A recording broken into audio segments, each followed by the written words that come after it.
It's been 3 weeks since I have come to Washington, D.C., and so far uh, everything is almost settled in terms of understanding where I need to go and where I live. So I'm exchange student in the USA. I come from Turkey. I was studying computer engineering back in Bahçeşehir University, and now I'm here studying not student software engineering for a term, and then I'll go back. But uh, the university's name is Bay Atlantic University, and it's in Washington D.C. So I had to stay in the university's dorms, and I will be staying here for the next few months. And it's definitely been a challenge to understand all of the uh, locations that I might want to visit, maybe to go with friends or some important things. Like I just got I just started my application for my SSN, social security number, which when I called them yesterday, they said that there was a spot open in Baltimore, but when I asked today, uh, they said that location was open. The DC Social Security office or something like that was open to submissions on something October 23rd, and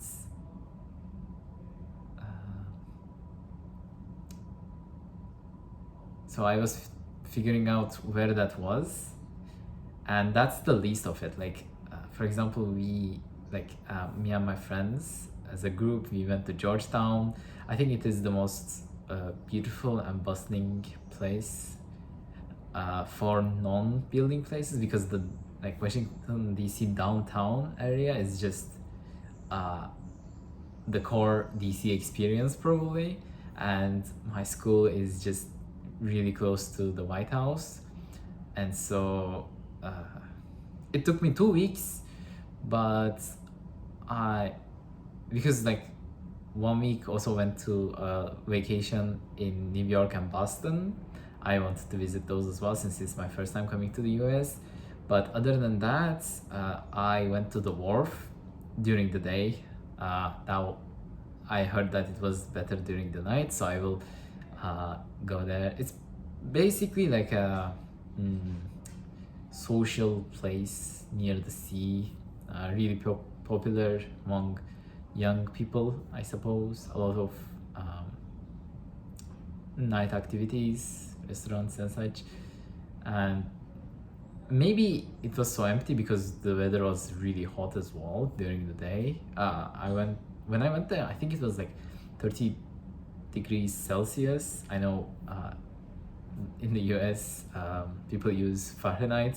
I still haven't gotten used to that. That's also one of the things I'm trying to adjust to, not just the roads, but I have mostly been using the metro system and the red line. So you can pretty much go anywhere with the metro, which is really good. At least the support for that is nice. But I a couple of times I went in the wrong direction because I was still trying to figure out where everything was supposed to be, and the images that show you where you are and where each direction goes are very limited compared to the metro we got in Istanbul, and it's a lot more complicated since in usually it's just for Turkey it's you go to a specific metro line, and if you want to go to another metro line from that you need to exit and then go there. But some of these places in DC have 4 different metro lines active at the same time, and so navigating through all of them, trying to find which one is best. Of course, all of this is really easy, like compared to not having Google Maps now, because like I was pretty much glued to Google Maps for the first 2 weeks. Now I can just go back and forth between my school and the dorms without looking at Google Maps. But everything, like going to the grocery stores, because the closest big one is Trader Joe's, and that's where I get foods and stuff to cook. And it's like a 10 to 15 minute walk. And at first, without Google Maps, there is no way I could have actually went there. And I learned from my friends that I live in a neighborhood where the streets below us, like the next street, is kind of dangerous, and there have been rumors of some activities. So I didn't want to have anything to do with that. So I don't usually use it. I never went there. But the other side, yeah, it was pretty nice. What else? We went to Georgetown, the Wharf. Oh, I have been trying to. Yeah, I will go to the Lincoln Memorial. I think it was called, like the giant stone statue. I don't know, like what is there. It seemed very empty, but I guess that overall park. I just saw it on Google Maps, so that seems to be nice. I'm planning to go there as well. I obviously went to the in front of the White House to get some photos and see it for myself as well. Another thing for transportation, if you don't have a car, it's either the bikes or metro and bus. The bikes are very expensive because I tried it once and it was Capital Bike Share and it was not electric, so it was just a normal bike, and it cost me around $12 for around an hour of riding. And me and my friend just rode through the city. I think we went to Noma. It's one of the cool area people go, I guess. I didn't really see much, like there wasn't much to see there, but it was a nice experience. But I was just baffled by the amount of money that it cost. But more importantly, I got a U-Pass from my school, and a U-Pass it is basically infinite rides on the metro and the bus. So, but with the cost of like $150 at the start of the year, so that lasts until the end of my exchange program, and overall it will be a lot more cheaper than if I did it normally. So rather than using the bike, I'm trying to use the U-Pass as much as possible on the buses, on the metro, and that's why, of course, without Google Maps or Vmata, I think it's used as well in the Washington area.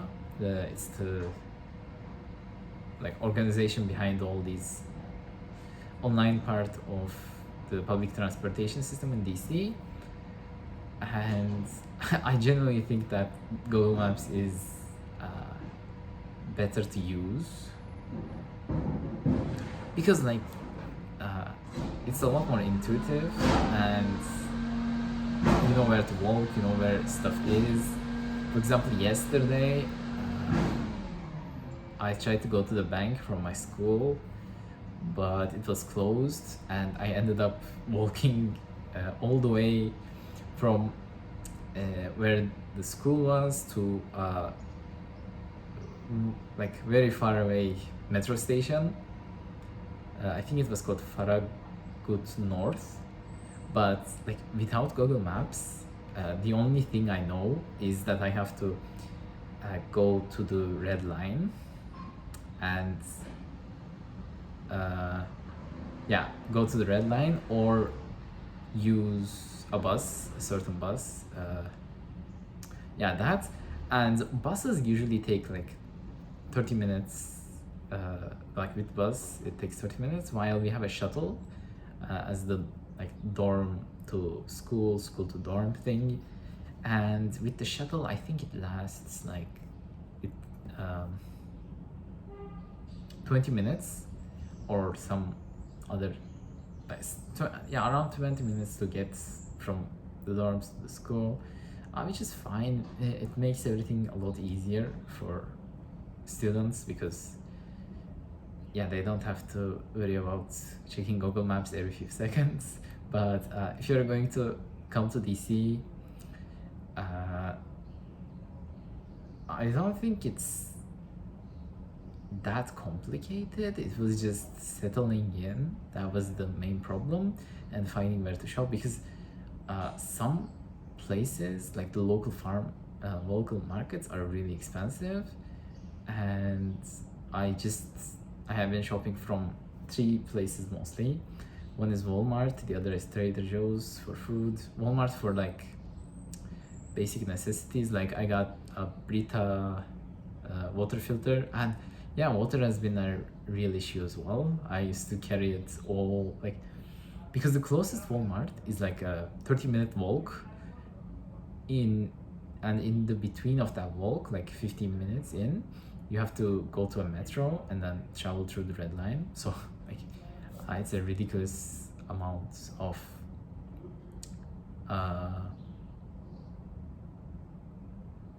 carrying stuff around, and I wanted to do as little as possible, and so I got a water filter. But I still have to go to Walmart to get some more maybe less essential stuff. Like I need to get scissors because I can't really cut anything right now. For example, like some I don't really know the word for it, but this stuff you stick on your luggage at the airport. It's still like, it's been how many, 2 weeks, 18, 19 days, something like that, and I still have those flight tickets on my luggage.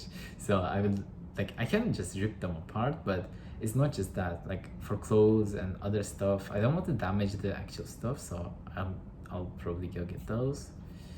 And yeah, I guess it was a bit more of a tangent at the end, but thank you so much for watching, and I'll see you next week. Bye bye.